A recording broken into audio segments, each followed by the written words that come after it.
Welcome back, ladies and gentlemen, for another YouTube video. I am All in Crypto, and today we're going to be talking once again about the Quant Network and, of course, the Quant token, which is a network, an operating system that I believe is going to be fundamental in the traditional financial world, integrating with the cryptocurrency space. And we're going to be exploring that a little bit more in this video, because today we had Jeremy Hunt come out and essentially talk about how he is now investigating and taking seriously not only a digital pound and exploring the options there, but things like mobile payment systems and a number of other things. And Quant Network is quite possibly the best positioned to be, and has already been, a leading partner in this transition to the blockchain world for things like the British pound, for securities,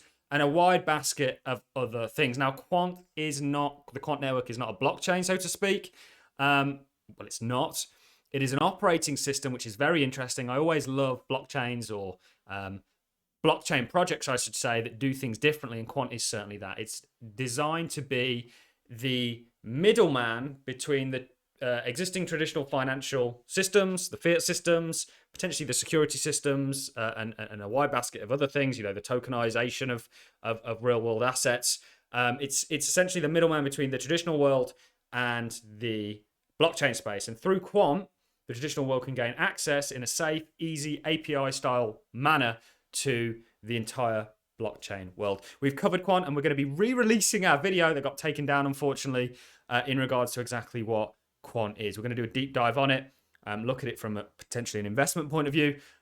Personally, I own some Quant, something that I've been picking a little bit more up as I go, because I do think that, for me personally, I want, even if it's a relatively small allocation to my overall cryptocurrency portfolio, it's something that I still want exposure to, because we looked at this kind of category of old school cryptos versus new school cryptos. Old school being things like Bitcoin, Ethereum that challenge the legacy systems, to potentially things like Quant, Hedera, and these kind of cryptocurrencies that actually not necessarily trying to challenge and replace the legacy systems, but integrate with them and update them through blockchain. So without further ado, guys, we're going to put some pieces of the puzzle together in this one. Let's go ahead and let's play this clip of Jeremy Hunt talking about essentially blockchain, essentially a digital pound, and the innovation of payments as a technology.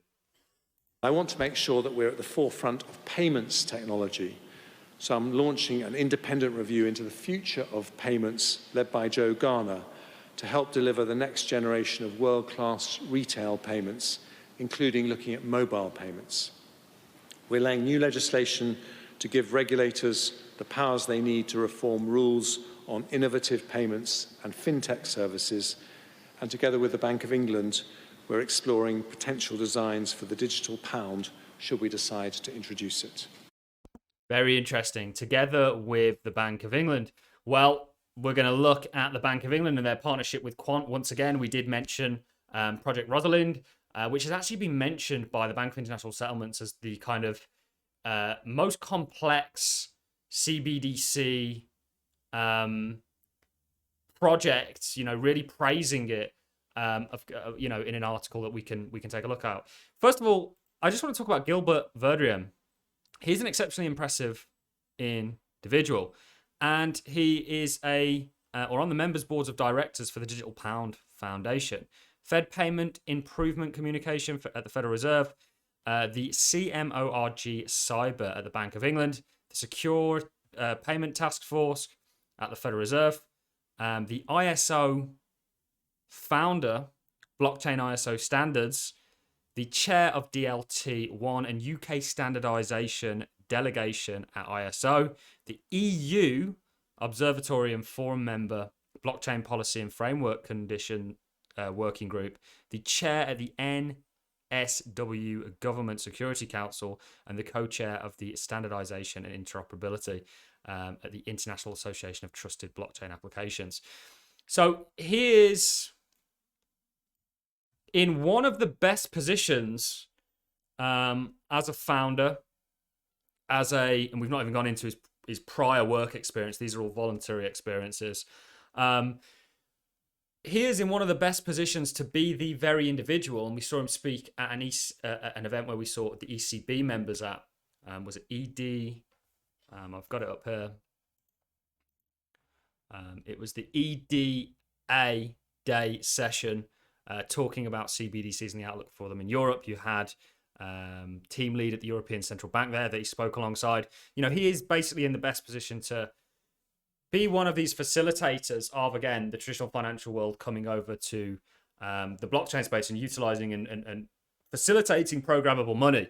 And that is essentially one of the big objectives that Quant's trying to do, among other things. So talking about the Bank of England, talking about Quant, talking about CBDCs and Project Rosalind, this is something we covered when it first came out. It didn't come out that long ago particularly, but it reads, I'm incredibly proud to be able to announce that Quant Network has been collaborating with the Bank of International Settlements, the Bank of International Settlements, and the Bank of England on Project Rosalind, a project designed and implementing a CBDC API and platform and testing use cases for CBDCs with financial service participants. The project has produced tangible real-world examples that test how CBDCs could support a more digitalized economy in the future, working with participants like the Bank of Canada, Barclays, MasterCard, and Amazon, who built and tested new CBDC flows on the platform. Extremely interesting. Now, their Overledger service has now been opened up to the public. So originally it was a very closed thing. However, now any institution potentially can use the Overledger service. And again, I really do genuinely believe that Quant Network is in the prime position, literally the prime position, for bridging, and more importantly than bridging, facilitating the traditional world into the blockchain space. It's very interesting. Please do watch out for that video that I release in regards to looking at Quant in more detail, how it works, the Overledger system, the Overledger operating system, and the Overledger network, and we break down all the different components. This was extremely interesting. Read about BIS in the newly published annual report, which also details Project Rosalind, our work with the Bank of England and industry participants to retail CBDCs. And this was essentially, they were actually mentioned, I believe, the Bank of International Settlements put their 12 CBDC trials in a diagram. They rated Project Rosalind the highest level of complexity.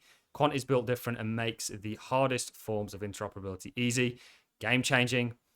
You can see, do I have it here? This is them at the EBA Day, which again, these were the speakers at the EBA Day, talking about what the outlook for CBDCs is in Europe. You've got the deputy editor at the Banker Financial Times. You've got the group head of digital currencies and DLT. You've got the project manager, blockchain solutions and digital currencies at Deutsche Bank. You've got the vice president, product manager, ONXY Coin Systems by JP Morgan. You've got the team lead at the European Central Bank. And then, of course, you've got Gilbert Verdrium, the founder and CEO. Some really interesting things actually came out of this. Talks about CBDCs essentially set to be here by 2030. I think it will come significantly sooner than that, but that might be when they're all broadly implemented.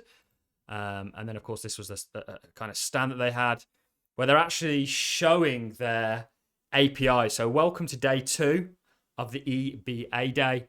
If you didn't get a chance to yesterday, why not drop in and see us at stand 33? Ooh, bit of a Masonic number there. Maybe it's a clue.